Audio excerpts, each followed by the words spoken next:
nakasunod pa ba? Wala na. Buisit, may problema na naman. Ikaw kasi hindi ka nag-ingat.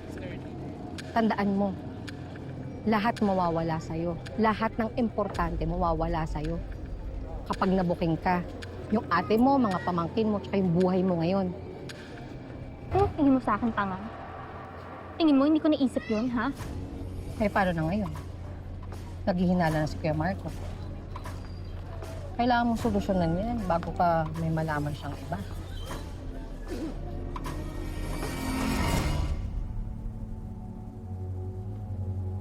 Angel? Angel, nandiyan ka ba?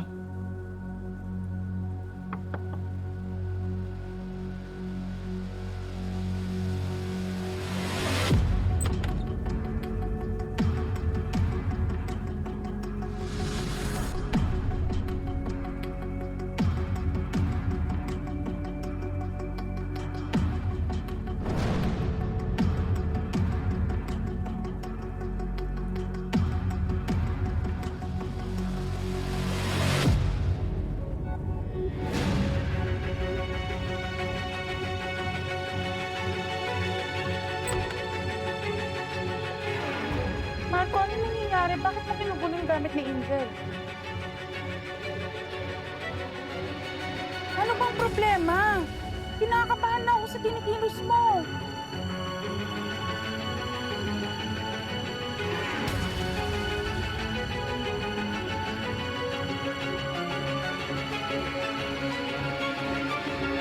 Kaninong dugo yan?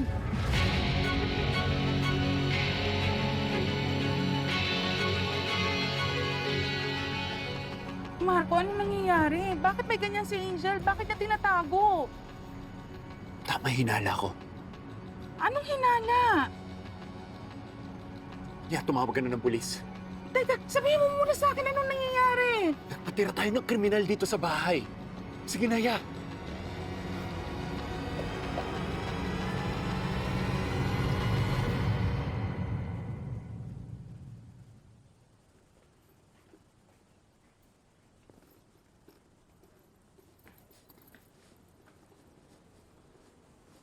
Oh, ate, saan ka galing? Galing lang kala Dad. Eh, kinausap ako about kay Trixie. Bakit ate, may update na ba? Nalaman na ba kung sino kumuha sa kanya? Kumuha? Nawawala lang si Trixie. What made you think na may kukuha sa kanya? Ah, ano kasi ate, naririnig ko sa mga guard, nag-uusap sila. Sabi may kumuha daw sa kanya. Kasi nauuso ang kidnapping ngayon eh.